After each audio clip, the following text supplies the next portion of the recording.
se inscreva no canal, curta e compartilhe. Temos vídeos novos todos os dias, 2 vezes por dia. História do índio guerreiro que protege a cidade. A cidade dormia enquanto o vento frio soprava entre os prédios abandonados. Ninguém sabia ao certo quando tudo começou, mas rumores antigos falavam de uma presença ancestral que rondava as margens da floresta próxima. Diziam que aquele que ousasse entrar ali à noite jamais voltaria para contar sua história. Os mais velhos chamavam-na de a Mão Vermelha, um espírito vingativo que protegia algo sagrado. As crianças evitavam brincar perto das árvores altas que cercavam a cidade. Era como se cada galho fosse um dedo esquelético pronto para agarrar os incautos. Às vezes, durante a madrugada, gritos ecoavam pela floresta, mas ninguém tinha coragem de investigar. Alguns diziam que eram apenas animais, outros juravam que era a voz de um guerreiro caído. No entanto, havia uma lenda ainda mais sombria. Contavam que um índio guerreiro, traído por seu próprio povo, havia sido sacrificado em nome de um pacto com forças obscuras. Seu espírito, agora amaldiçoado, vagava pela floresta em busca de redenção ou vingança. Ele carregava uma lança ensanguentada, símbolo de sua dor eterna. Os habitantes da cidade aprenderam a conviver com os sons estranhos e as histórias assustadoras. Mas algo mudou recentemente. Pessoas começaram a desaparecer sem deixar rastros. As autoridades tentaram ignorar, culpando bandidos ou acidentes, mas todos sabiam que havia algo mais sinistro acontecendo. Uma jovem jornalista, movida pela curiosidade e pelo desejo de fama, decidiu investigar os desaparecimentos. Ela ouviu as histórias dos moradores e percebeu que todas apontavam para a mesma direção, a floresta. Determinada, ela prometeu descobrir a verdade, mesmo que isso significasse enfrentar o desconhecido. Enquanto caminhava pelas ruas desertas da cidade, ela sentiu uma presença atrás de si. Quando se virou, não viu nada além da escuridão. Mas algo dentro dela sussurrou que aquilo era apenas o começo. A floresta estava chamando, e ela não poderia resistir por muito tempo. A lua cheia iluminava o céu, lançando sombras longas sobre o chão.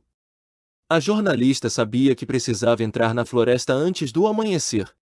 Lá, encontraria respostas, ou talvez nunca mais saísse dali.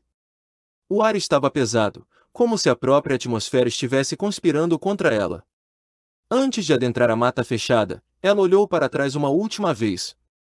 A cidade parecia distante, quase irreal. E então, com passos hesitantes, ela cruzou a linha invisível que separava o mundo dos vivos do reino dos mortos. O som de folhas secas sendo esmagadas sob seus pés era o único conforto que lhe restava. Dentro da floresta, o silêncio era opressor. Não havia cantos de pássaros nem o farfalhar de pequenos animais. Era como se a vida tivesse sido sugada daquele lugar. A jornalista segurava sua lanterna com mãos trêmulas, tentando afastar a escuridão que parecia engoli-la aos poucos. De repente, ela ouviu um som diferente. Era um murmúrio baixo, quase imperceptível. Parecia vir de todos os lados ao mesmo tempo. Quanto mais ela avançava, mais claro o som ficava. Era uma língua antiga, desconhecida, mas que despertava algo profundo em sua alma. Era como se estivessem chamando seu nome. Entre as árvores, ela avistou uma figura alta e imponente. Estava parcialmente oculta pelas sombras, mas ela podia ver claramente a lança ensanguentada em suas mãos. O guerreiro a observava em silêncio, seus olhos brilhando com uma luz sobrenatural. Ela queria correr, mas suas pernas não obedeciam.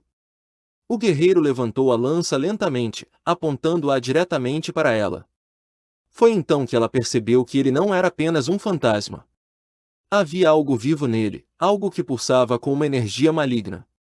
Ele era tanto protetor quanto predador, e ela não sabia qual papel ele desempenharia naquela noite. A jornalista tentou falar, mas sua voz falhou. Em vez disso, ela apenas encarou o guerreiro, esperando algum tipo de reação.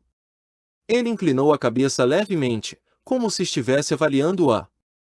Então, sem aviso, ele desapareceu, deixando-a sozinha novamente. Mas ela sabia que ele ainda estava lá, observando-a de algum lugar nas sombras. Continuando sua jornada, ela encontrou marcas estranhas nas árvores.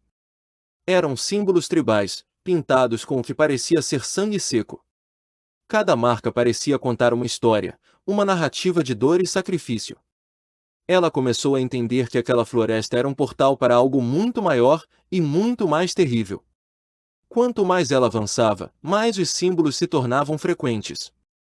Eles pareciam guiá-la em direção a algo, embora ela não soubesse o que. Seu coração batia forte no peito, mas ela não podia desistir agora. Sentia que estava prestes a descobrir algo que mudaria sua vida para sempre. Finalmente, ela chegou a uma clareira onde havia um altar de pedra coberto de musgo. No centro do altar, havia uma caveira humana com olhos vazios que pareciam encará-la. Ao redor, as árvores formavam um círculo perfeito, como se estivessem vigiando o local. Ela soube imediatamente que aquele era o coração da floresta e talvez o lar do guerreiro. A clareira parecia pulsar com uma energia sinistra. A jornalista sentiu o ar ao seu redor ficar mais denso, como se estivesse sendo esmagada por mãos invisíveis. Ela olhou para a caveira no altar e percebeu que havia algo escrito em sua superfície, palavras gravadas em um idioma antigo que ela não conseguia entender, mas que ecoavam em sua mente como sussurros. De repente, o vento parou completamente. Não havia mais nenhum som, nem mesmo o farfalhar das folhas. Era como se o mundo tivesse prendido a respiração. Foi então que o guerreiro reapareceu, surgindo das sombras como uma manifestação de pesadelo. Seus olhos brilhavam com uma intensidade assustadora, e sua lança estava coberta de sangue fresco. Ele caminhou lentamente em direção ao altar, cada passo reverberando como um trovão no silêncio absoluto. A jornalista tentou recuar, mas suas costas colidiram com uma árvore. Estava presa. O guerreiro parou diante do altar e levantou a lança acima da caveira, como se estivesse prestes a realizar algum tipo de ritual. Então, ele falou. Sua voz era grave e distorcida, como se viesse de outro mundo. Ele contou à jornalista sobre o pacto que seu povo havia feito séculos atrás, um acordo com entidades sombrias que prometeram proteção em troca de sacrifícios humanos. Mas o preço foi alto demais, e o guerreiro foi traído por aqueles que jurou proteger. O guerreiro explicou que agora era prisioneiro da floresta, condenado a vagar eternamente enquanto vigiava o portal que conectava o mundo dos vivos ao reino das trevas. Ele era tanto guardião quanto prisioneiro, forçado a cumprir o pacto que nunca escolheu. E agora, qualquer pessoa que entrasse na floresta corria o risco de se tornar parte do ciclo de sacrifício. A jornalista percebeu que estava em perigo mortal. O guerreiro a encarou, seus olhos refletindo uma mistura de tristeza e fúria. Ele não queria matá-la, mas também não podia permitir que ela saísse dali viva. Ela era apenas mais uma peça no jogo macabro que havia sido iniciado muito antes de seu nascimento. Desesperada, ela implorou por sua vida, prometendo espalhar a verdade sobre a floresta e o guerreiro. Ele hesitou por um momento, como se considerasse sua proposta. Mas então, ele balançou a cabeça lentamente, indicando que não havia outra saída. O pacto exigia sangue, e ela estava destinada a ser a próxima vítima. Antes que ele pudesse atacar, a jornalista notou algo estranho no altar. Havia uma inscrição que ela não havia visto antes, uma frase escrita em sua própria língua: aquele que quebrar o ciclo será libertado. Ela sabia que aquilo era sua única chance de sobreviver. Com as mãos trêmulas, ela pegou uma pedra afiada do chão e começou a raspar os símbolos tribais no altar. O guerreiro observou seus movimentos com uma expressão indecifrável. Ele não tentou impedi-la, mas também não a ajudou. Parecia estar esperando para ver o que aconteceria. A jornalista trabalhou freneticamente, arrancando os símbolos um por um, ignorando as lágrimas que escorriam por seu rosto. À medida que os símbolos desapareciam, a floresta começou a mudar. As árvores pareciam murchar e secar, como se estivessem perdendo sua força vital. O ar ficou ainda mais pesado, e um rugido baixo ecoou ao longe, como se algo estivesse se libertando. O guerreiro abaixou a lança, seus olhos arregalados de surpresa. Quando o último símbolo foi apagado, houve um clarão intenso que iluminou toda a clareira. A jornalista caiu de joelhos, ofegante, enquanto o guerreiro gritava de dor e raiva.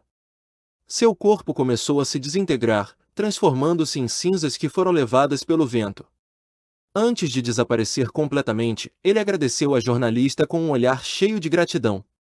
Mas a batalha ainda não havia terminado.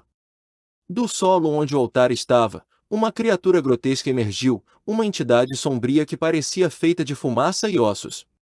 Era a fonte do pacto, a força maligna que havia controlado o guerreiro por séculos. Agora, sem o ciclo de sacrifícios para mantê-la presa, ela estava livre para caçar novamente. A jornalista sabia que precisava agir rápido. Ela pegou a lança abandonada pelo guerreiro e a usou para atacar a criatura. Cada golpe parecia enfraquecê-la, mas a entidade era incrivelmente resistente. A floresta inteira tremia enquanto os dois lutavam, e a jornalista sentia que estava prestes a sucumbir. No último momento, ela lembrou-se das palavras no altar: aquele que quebrar o ciclo será libertado. Com todas as suas forças, ela cravou a lança no coração da criatura, liberando uma explosão de luz que consumiu tudo ao seu redor. Quando a luz finalmente se dissipou, a floresta estava silenciosa e vazia. A jornalista acordou no limite da floresta, confusa e exausta. A cidade estava tranquila, como se nada tivesse acontecido. Mas ela sabia que algo havia mudado.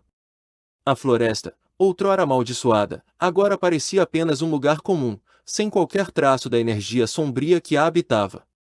Ela voltou para casa e escreveu tudo o que havia vivido, determinada a compartilhar a história com o mundo.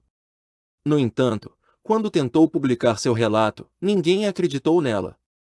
Para os outros, a floresta era apenas uma área isolada, e os desaparecimentos eram coincidências ou tragédias naturais. Mas a jornalista não desistiu. Ela continuou investigando lendas locais e descobriu que histórias semelhantes existiam em outras partes do mundo, lugares onde pactos antigos haviam sido feitos e quebrados. Ela percebeu que o guerreiro não era único, ele era apenas um entre muitos que haviam sacrificado tudo para proteger os vivos. Anos depois, ela fundou uma organização dedicada a estudar fenômenos sobrenaturais e prevenir que outros pactos como aquele fossem feitos. Embora nunca mais tenha encontrado o guerreiro, ela sentia sua presença sempre que visitava a floresta. Sabia que ele estava em paz, finalmente livre do ciclo de dor e vingança. Hoje, a floresta é um local de memória e reflexão. Algumas pessoas dizem que, em noites de lua cheia, ainda é possível ouvir o som de uma lança cortando o ar, um lembrete do guerreiro que sacrificou sua alma para proteger a cidade. E, embora poucos acreditem na história, aqueles que conhecem a verdade nunca mais olham para a floresta da mesma maneira.